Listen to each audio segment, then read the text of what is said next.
그래서 이 세 사람이 다 주인공이라고 볼 수 있는데, 세 사람은 인물을 잘 생각해 보는 것이 본문의 의미를 해석하는데 도움이 많이 된다고 생각이 됩니다. 아버지는 재산을 나눠준 것을 볼 때 아들에 대해서 굉장히 관대한 분이고요.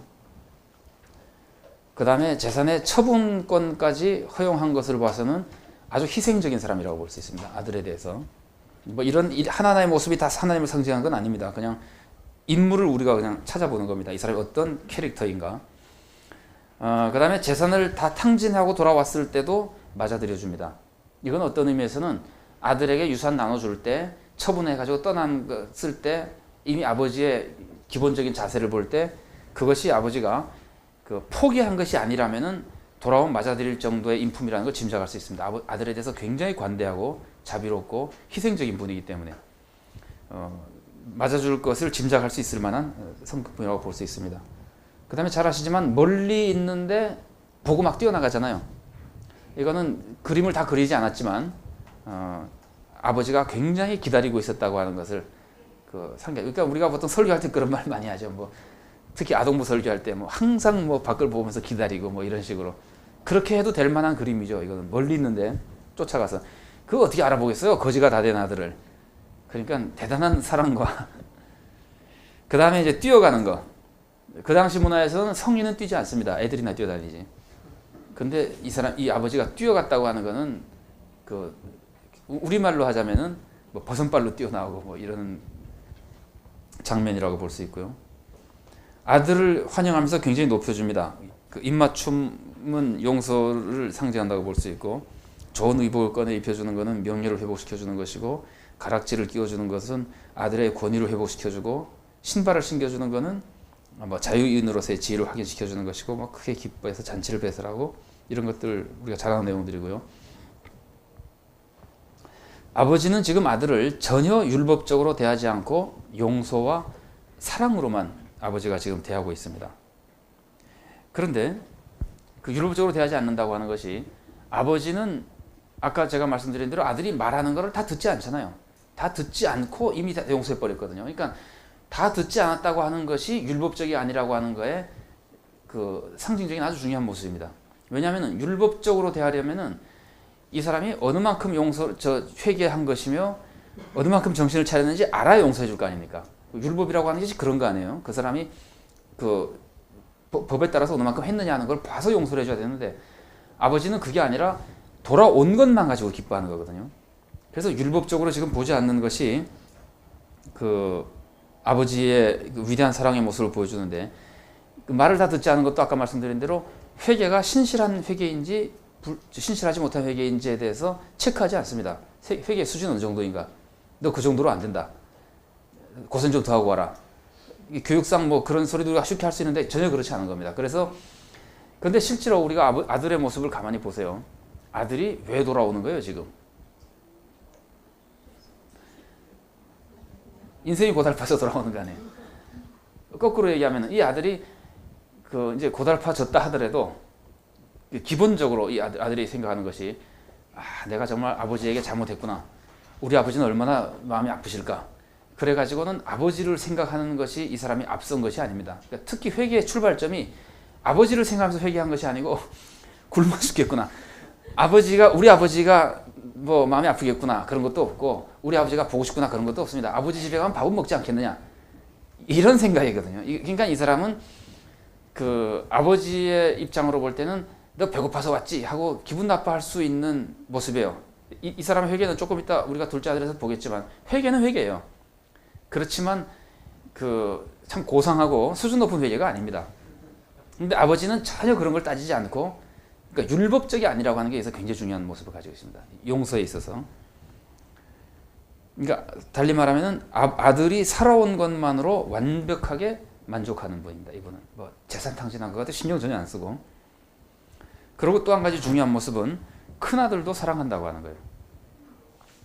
우리는 이제 설교할 때, 설교라기보다 성경 읽을 때 이런 이미지를 가지기가 쉬운데, 아버지가 죄인인 탕자를 그렇게 사랑하셨고 첫째 아들이 이렇게 나쁜 놈이었다.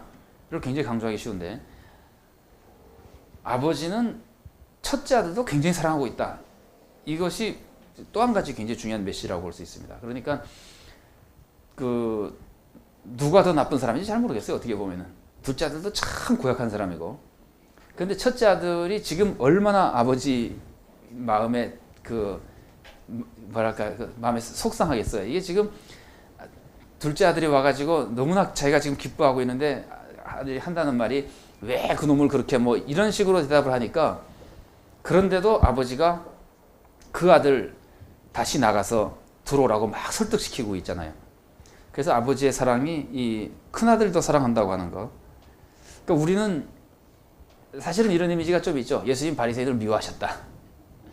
바리새인은 나쁜 놈들이고 예수님은 바리새인 같은 사람을 아주 싫어하신다는 것으로 우리가 끝나기 쉬운데, 예수님이 바리새인의 행동이 잘못됐다고 많이 꾸짖으셨지만 바리새인이라는 사람도 미워했겠냐는 말이에요. 예수님은 사실은 그렇지 않다는 거죠. 이런 모습들을 이 탕자의 비유에서 아버지가 나가서 이거 함으로써, 사실은 예수님이 이건 비유기 때문에요. 만들어낸 스토리 아니에요. 얼마든지 다른 스타일로 만들 수 있습니다. 그런데 아버지가 첫째 아들이 나오지 않는 것을 보고, 예를 들면은 아버지가 분노해서 문 닫아버려라 이렇게 하면은 그 비유가 무서운 경고로 끝나버릴 수 있어요. 사실은 그런 식으로 끝나는 비유도 있잖아요. 용서하지 않았기 때문에 네 빚을 다 갚아라. 그러고는 감옥에 집어넣고 고문자의 손에 맡겼다. 이렇게 마태복음 18장 비유는 그렇게 끝나잖아요. 근데 그런 모습이 아닌 다른 모습을 부각시켜주기 위해서 비유를 이렇게 그 예수님께서 만드셔가지고 큰아들에 대한 아버지의 동일한 사랑을 강조하고 있다고 하는 것. 아까 말씀드린 대로 이것은 예수님이 바리새인들과 가까이 지냈던 모습하고도 이제 잘 통한다고 볼 수 있습니다. 이 둘째 아들의 모습은요, 그 아버지를 전혀 존중하지 않는 모습이고, 아버지의 아버지로서의 권위, 제가 전에 말씀드렸지만 그 당시 사람들에게 있어서 제일 그 중요한 가치 판단의 기준은 체면이라는 거겠죠. 체면이라는 표현보다 이제 명예라는 말을 우리가 흔히 씁니다만, 명예인데, 세상에 집에서 아버지가 자녀로부터 명예를 손상받는다고 하는 것은 상상도 할 수 없는 명예 손상이에요.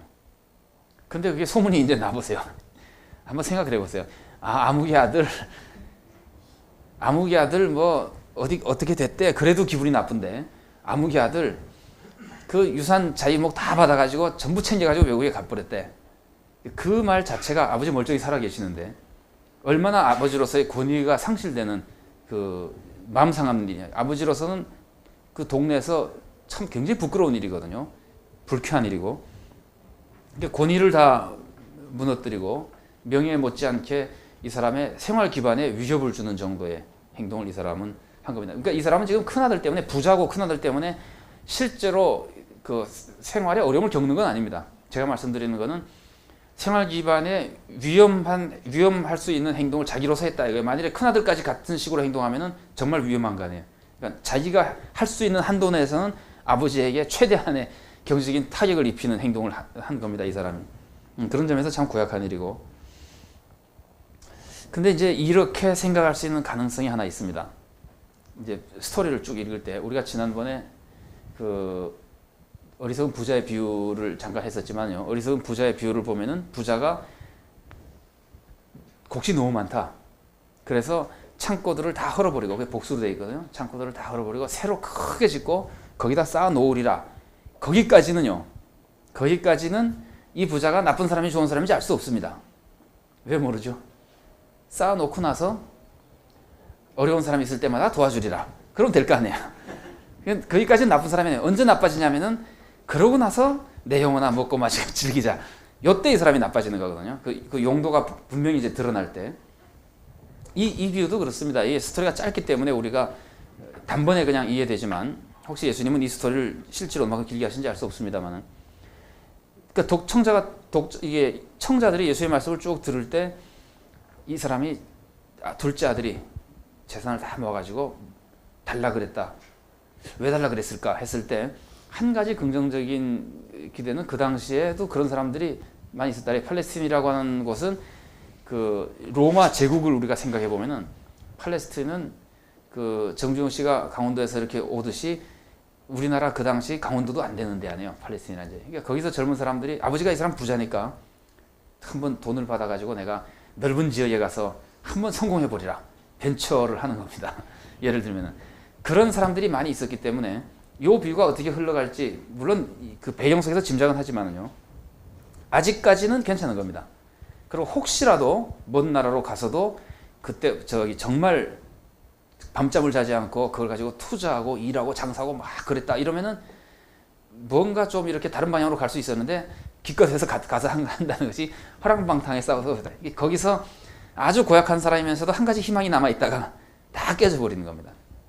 그래가지고는 말하자면 그렇죠. 혹시나 했었는데 그렇게 돼버린 거죠, 이 사람. 아주 고약한 모습으로. 그러니까 이 사람은 이제 회상을 해보면은 아버지에게 재산 달라 그랬던 모든 이유가 좋은 목적은 하나도 없고 오직 아버지의 간섭을 받지 않으리라. 내 마음대로 한번 살아보겠다.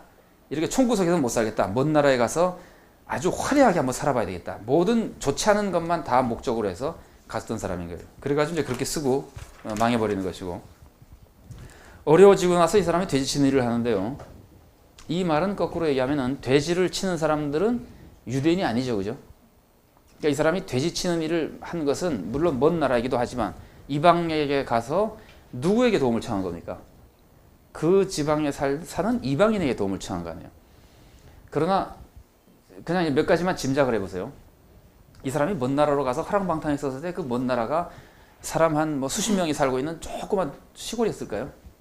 아니겠죠, 그죠? 근데 웬만한 곳에는 유대인들이 있었고 유대인들이 있는 곳에는 유대인들 공동체는 서로 협력하는 것이 굉장히 결속력이 강한 이제 민족입니다. 유대인들은. 그러니까 유대인이 큰 도시에 가서 어려움을 겪으면은 당연히 유대인들의 도움을 받으면서 회복할 수 있게끔 하여튼 굉장히 유대인들이 잘 도와줍니다. 어려움을 겪는데. 근데 이 사람은 이 그림이 암시하는 것은 이 사람은 어려움에 처하니까 유대인에게 도움을 청하러 가지 못하고 이방인에게 도움을 청하러 갔잖아요. 그러니까 이거는 이 사람에 대해서 적어도 뭐라 그래야 될까요? 신앙적이나 이런 면에 있어서 완전히 포기한 사람이든지, 그러니까 나는 이 유대인이 안 한 일이잖아요. 돼지 치는 일은. 그러니까 나는 유대인이고 뭐고 이런 거 나는 없다. 이제는 신앙과 소위 말하는 혈통의 아이덴티티를 다 잃어버렸다. 스스로 다 포기하고 아무렇게나 사는 사람이라고 보든지, 아니면은 하도 나쁜 짓을 많이 해서 유대인들에게 가서 도움을 청할 만한 입장도 못 됐든지 하는 아주 뭔가 좀 좋지 않은 것을 이 사람에게 암시합니다. 그리고 요거는 불분명하지만은요, 이 사람에게 돼지를 치라 그러잖아요. 이 지방 사람이 이 탕자 보고 돼지를 치라 그랬을 때 유대인인지 몰랐으면은 아무런 의미가 없습니다. 유대인인지 몰랐으면은 그냥 치라 그랬을 것이고 천한 일이니까 하여튼 나쁘게 본 건 사실이겠죠. 유능하게 본 건 아닌 것 같아요. 천한 일을 시켰다고 볼 수 있고, 만일에 유대인이라는 것을 알았다면은 돼지를 치라고 하는 것은 정말 사람을 무시한 것이고, 달리 좀 다른 각도에서는 일 안 시키겠다는 뜻이라 그래요. 그 사람이 하지 않을 일을 그 일을 해라 그러면은 그 사람이 아이고 나는 유대인이라서 그 일은 못 하겠습니다 하고 돌아가도록 만들기 위해서, 고용을 안 하기 위해서 일을 시킨 건데 이 사람이 그거라도 할 정도가 돼버렸다. 그래서 이 그림은 이 사람이 그동안에 아주 악한 생활을 했다는 것 한 가지 하고, 지금 이 사람의 형편이 얼마나 어려운가, 아주 지독하게 형편이 어렵다는 것을 암시하는 그림이라고 볼 수 있습니다. 그 이제 어느 만큼 어려운가를 보여주기 위해서는 돼지가 먹는 쥐염 열매로도 지금 배를 제대로 채우지 못하고 있다고 하는 것이 그걸 다시 보여주죠.